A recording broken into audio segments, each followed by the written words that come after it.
दोस्तों आज हम कक्षा 9वीं विज्ञान में अध्याय 2 जो है उसके जो बाकी बचे हुए प्रश्न हैं उन प्रश्नों को इस वीडियो में कवर करेंगे। तो दोस्तों अगर आपने अभी तक हमारे चैनल को सब्सक्राइब नहीं किया है तो आप चैनल को सब्सक्राइब कर लीजिएगा ताकि ऐसे नए नए वीडियो आप तक हमेशा पहुंचते रहे। और देखिए दोस्तों, ये जो प्रश्न है प्रश्न नंबर 5वां हमें दिया हुआ है, धातु एवं अधातु में दो अंतर लिखिए। ये आपके बहुत ही महत्वपूर्ण प्रश्न है, आप इसको जरूर याद कीजिएगा क्योंकि ये ऐसा प्रश्न है जो कि आपकी तीनों परीक्षाओं में पूछा जाता है, त्रैमासिक, अर्धवार्षिक और वार्षिक। तीनों परीक्षाओं में ये प्रश्न जो है बहुत ही महत्वपूर्ण है। तो दोस्तों आगामी अर्धवार्षिक और वार्षिक परीक्षा के लिए आप इसको जरूर याद कीजिएगा। धातु और अधातु में दो अंतर लिखिए। तो देखिए इसका उत्तर हो जाएगा धातु और अधातु में दो अंतर। धातु क्या होती है दोस्तों? देखिए धातु जो होती है सभी चमकीले होती है ना, जितनी भी धातु होती है धातु में चमक होती है, लेकिन अधातु में कोई भी चमक नहीं होती है। पॉइंट नंबर दूसरा होगा, सभी धातुएं ऊष्मा और विद्युत के सूचकांक होते हैं, यानी कि ये धातुएं जो होती है ऊष्मा और विद्युत की सूचालक होती है, और अधातुएं ऊष्मा और विद्युत की कुचालक होती है, यानी कि इनमें विद्युत और ऊष्मा नहीं चलती है। उसके बाद दोस्तों देखिए तीसरा पॉइंट हमारा हो जाएगा, धातुएं कठोर होती है, यानी कि धातुओं को आसानी से हम तोड़ नहीं सकते, और अधातुएं अक्सर भंगुर होती है, यानी कि अधातुएं टूट जाती है।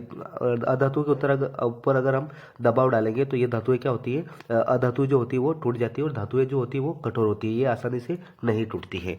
उसके बाद प्रश्न नंबर 6वां देखिए, प्रश्न नंबर 6वां हमारे पास है, भौतिक एवं रासायनिक परिवर्तनों के दो गुण लिखिए। हमें भौतिक परिवर्तन और रासायनिक परिवर्तन के दो गुण लिखने हैं।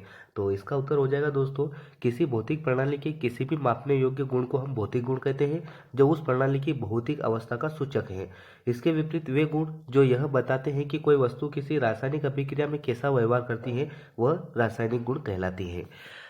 और प्रश्न नंबर 7वां देखिए, प्रश्न नंबर 7वां हमें दिया हुआ है दोस्तों, उपधातु क्या होती है? एक उपधातु का नाम लिखिए। हमें उपधातु क्या होती है ये बताना है, इसकी परिभाषा और उस उपधातु का एक का हमें नाम बताना है।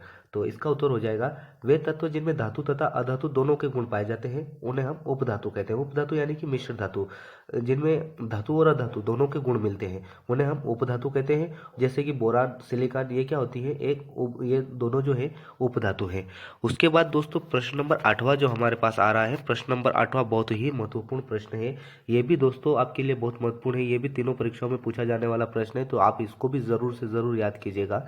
प्रश्न है, तत्व एवं यौगिक में क्या अंतर है? हमें तत्व और यौगिक में अंतर बताना है। तो इसका उत्तर हो जाएगा, तत्व और यौगिक में निम्न अंतर है। आप देखिए परीक्षा में ऐसे तालिका भी बना सकते हैं, ऐसे तालिका बनाएंगे तो जो कॉपी चेक करने वाला उसके ऊपर बहुत ही अच्छा प्रभाव पड़ेगा और वो आपको पूरे के पूरे नंबर देंगे। तो दोस्तों देखिए इसके हम यहाँ पर पहला पॉइंट हो जाएगा हमारा, तत्व में जब कोई रासायनिक पदार्थ एक ही प्रकार के परमाणु से मिलकर बनता है तो ऐसे पदार्थ को हम तत्व कहते हैं, है ना। ऐसा कोई भी रासायनिक पदार्थ जो एक ही परमाणु से मिलकर बनता है उस एक परमाणु वाले पदार्थ को हम बोलते हैं तत्व। और यौगिक में हो जाएगा वह रासायनिक पदार्थ जो अलग अलग प्रकार के तत्वों के परमाणु से मिलकर बनता है उसे हम यौगिक कहते हैं। उसके बाद पॉइंट नंबर दूसरा हो जाएगा आपके दोस्तों, इसमें तत्वों को चिन्ह या प्रतीक के द्वारा प्रदर्शित किया जाता है। अभी तक ज्ञात तो जो हमें तत्व है उन सारे तत्वों के प्रतीक है और उन्हें हम प्रदर्शित भी कर सकते हैं चिन्हों के द्वारा, लेकिन यौगिक को उनके रासायनिक सूत्र के द्वारा प्रदर्शित किया जाता है। यौगिकों के क्या है, प्रतीक चिन्ह नहीं होते, इनके सूत्र होते हैं, रासायनिक सूत्र, जिनके द्वारा हम इन्हें प्रदर्शित करते हैं। तो दोस्तों ये बहुत ही महत्वपूर्ण प्रश्न है, आपके जरूर याद कीजिएगा इसको। और प्रश्न नंबर 9वां देखिए, प्रश्न नंबर 9वां भी बहुत ही महत्वपूर्ण प्रश्न है दोस्तों, ये भी हर एक परीक्षा में पूछा जाता है। मिश्रण एवं यौगिक में दो अंतर लिखिए। बहुत ही महत्वपूर्ण प्रश्न है, आप इसको भी जरूर से जरूर नोट्स में इसको बनाइएगा और इसको याद करने की कोशिश कीजिएगा क्योंकि ये आपके अर्धवार्षिक और वार्षिक दोनों परीक्षाओं में पूछा जाता है।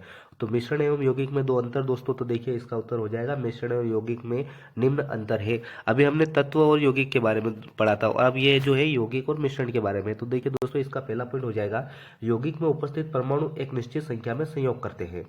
यानी यौगिक के अंदर जो परमाणु उपस्थित होते हैं उनकी एक निश्चित संख्या होती है, लेकिन मिश्रण किन्हीं दो पदार्थों पर किसी भी अनुपात में मिलाने से बन जाता है। मिश्रण क्या होता है, कोई दो पदार्थ होगा और उन्हें किसी भी मात्रा में, उनकी मात्रा भले कैसी भी हो, अगर उनको मिलाएंगे तो उनसे हमारा मिश्रण तैयार हो जाएगा। पॉइंट नंबर दूसरा हो जाएगा, इसका रासायनिक संगठन निश्चित होता है, यानी कि यौगिक जो होते हैं इनका रासायनिक संगठन निश्चित होता है, लेकिन मिश्रण इसका रासायनिक संगठन अनिश्चित होता है। मिश्रणों का कोई भी रासायनिक संगठन निश्चित नहीं होता है। उसके बाद तीसरा पॉइंट देखिए दोस्तों, तीसरा पॉइंट हो जाएगा हमारे, यौगिक के गुण मूल पदार्थों से बिल्कुल भिन्न होते हैं। जो मूल पदार्थ होता है उसके गुण और यौगिक के गुण बिल्कुल अलग अलग होते हैं, लेकिन मूल अवयव अपने गुणों को बनाए रखता है। मिश्रण अगर हम तैयार करेंगे तो उसके अंदर जो पदार्थ हम मिलाएंगे उनके जो गुण होते हैं वो हमेशा एक जैसे ही रहते हैं और यौगिक में वो गुण अलग अलग हो जाते हैं। तो दोस्तों ये बहुत ही महत्वपूर्ण प्रश्न है आपकी, इसको भी आप जरूर याद कीजिएगा। उसके बाद देखिए प्रश्न नंबर 10वां हमारे पास है, प्रश्न नंबर 10वां हमें दिया हुआ है, मिश्र धातु किसे कहते हैं, एक मिश्र धातु का नाम लिखिए। तो इसका उत्तर हो जाएगा ऐसी धातुएं जिनका 2 या 3 धातुओं के मिश्रण से बनाया जाता है उन्हें हम मिश्र धातु कहते हैं, है ना। ऐसी धातुएं जिनको हम 2 या 3 धातुओं के मिलाकर बनाते हैं उन्हें हम मिश्र धातु कहते हैं। जैसे कि पित्तल, वह जस्ते और तांबे के अनुपात से बनाया जाता है। और इस्पात एक मिश्र धातु है। पित्तल क्या होता है, पित्तल को हम जस्ते और तांबे को मिलाकर बनाते हैं। और इस्पात भी एक मिश्र धातु है। इस्पात में भी हम मिलाकर ही दूसरी धातु से मिलाकर उस इस्पात को हम बनाते हैं। तो दोस्तों देखिए, अब भाग ख जो हमारा आ रहा है उसको हम अगले वीडियो में कवर करेंगे, क्योंकि दोस्तों वीडियो बहुत बड़ा हो जाएगा। तो आप दोस्तों इन प्रश्न जो कि आपकी परीक्षा के लिए बहुत ही महत्वपूर्ण प्रश्न थे, इन प्रश्नों को आप नोट्स बनाइएगा और इनको जरूर याद कीजिएगा दोस्तों। और अगर आपको हमारा ये वीडियो पसंद आया है दोस्तों, तो आप वीडियो को लाइक कीजिएगा और इसे अपने दोस्तों के साथ शेयर जरूर कीजिएगा।